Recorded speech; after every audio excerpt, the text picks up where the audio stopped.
Good morning, April 9th. It's a good morning. It's about 20 degrees when we woke up. Ground's pretty frozen. You can walk on top of the snow here and not punch through. Pretty much about a foot and a half of snow left on the ground at least.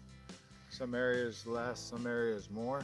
But anyways, I thought it'd be a good time to start taking down some trees since I can walk on top of the snow and have a good escape routes, and it's a lot safer, not post holing, sinking into the snow.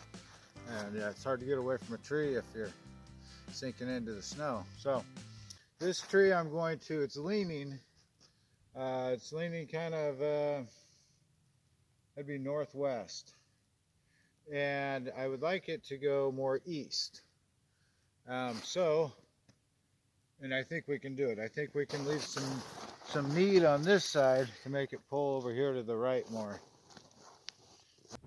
So before I make any face cut or back cut, I will take this guy off, this little arm here. I'll take that off as close as I can to the trunk of the tree. Get that out of the way. Then somewhere in here, I will make a humboldt, right? I'll come straight in horizontally, and then I will come up from underneath to meet the corners of my first cut. So when you're felling a leaning tree though, is there anything different you do on this versus your normal tree that's just upright? So on this, after I make my face cut, on the back cut, I will certainly use some wedges to give myself a little help to get it to go to the east of us, to the right of the camera, instead of down the hill. That way I can have the top of the tree out in the driveway where I can limit and then hook onto it with my pickup, pull it out, cut it for firewood. It's a very crooked tree. So it is a great firewood tree. These trees are marked to come out. I don't like taking them out. They're really neat trees, but they just have to go. We just don't get enough light in here for growing our gardens. So that's part of the plan. All right, well, I'll show you how I do it.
Because it's on a hill. Yeah, I know.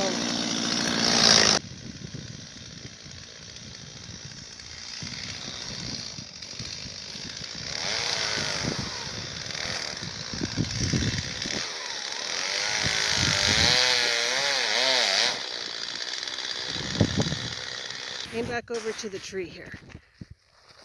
So I made the humboldt cut right here on the face. We got it going to the east here, to the right. I'm going to do my back cut, about 1.5 inches above my face cut is where I should come out. I'll leave more meat on this side. I'll leave a bunch of meat, and hopefully it pulls my tree over onto the driveway. I have great escape routes. I'll use my wedge. I have a couple of them with me. So we'll just see how it goes. This is kind of a funny tree. It's down in a little hole. It's twisted kind of funny. It's leaning downhill. We're trying to make it grow more uphill. So we'll see how it goes. So now he's getting the wedges out.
Gone.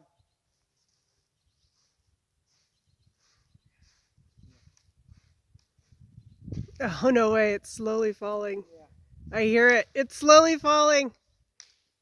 Oh. It's gone, yeah. That's so funny. It's like hanging on.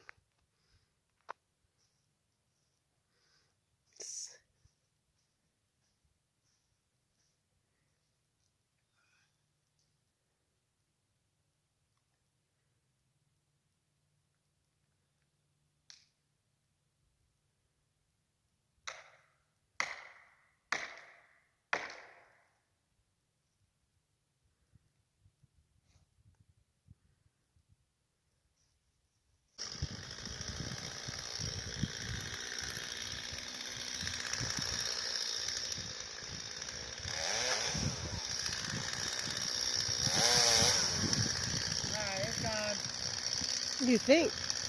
It could even snap off this way, Harley.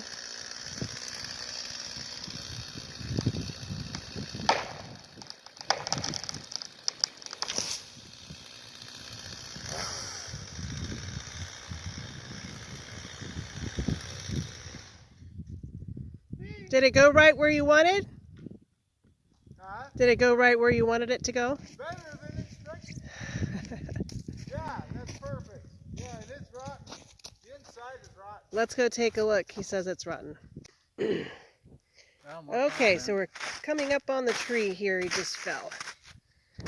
Let's take a look what we've got inside here. So this is good and rotten here. This tree was dying anyways. Had a bunch of rot to it. Yeah. So it's a good thing we took it down. I did notice. Oh, look at that. The sap is starting to run.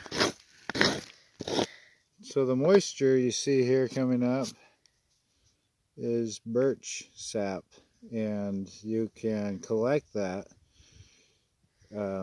with the spout like maple syrup, and you can make birch syrup out of it. Birch candy. Ooh, it is. Birch soda, birch probably whiskey if you're a drinker. I'm not. Yeah, pretty good stuff. Really high in magnesium. So I pretty much will put some taps in, and I'll start drinking this instead of water for the next 3 weeks. The tree went great. It fell right where we wanted it to. Yeah, it really, did. once in a while they go where you want them to. Yeah. Use some wedges. I used some wedges to help give me direction, and Right. I think that was a big help. Yeah, for sure. It was kind of a slow motion fall, but once Very it went, slow. it went. And it's really important if you take trees down in the snow to make sure you give yourself escape routes. Yes. You don't want to be stuck in the snow right behind a tree and have it come back at you. It's No. probably a pretty scary feeling. So if the snow is hard like this, I know I can run on top of the snow. And you don't want to put yourself in those situations. It's just in case. If something goes bad, you want to have a way to get out of it. Yes, yes, yes. Everything went real well. We're going to go up and spring fever. Limb this tree. We'll drag it out with my pickup. We'll cut it for firewood. It's only good for firewood, so that's a good thing. Right. We're probably going to, through this area here, through this 5-10 acres, we're probably going to go through and take 1 out of 5 trees to open daylight this. Right. So more of a daylight pasture for goats, pigs, whatever we decide to do here in the future. Okay, Right. Thanks for watching, and I'm going to keep going on some trees, so I'll take some more video. All right, thanks guys. Bye.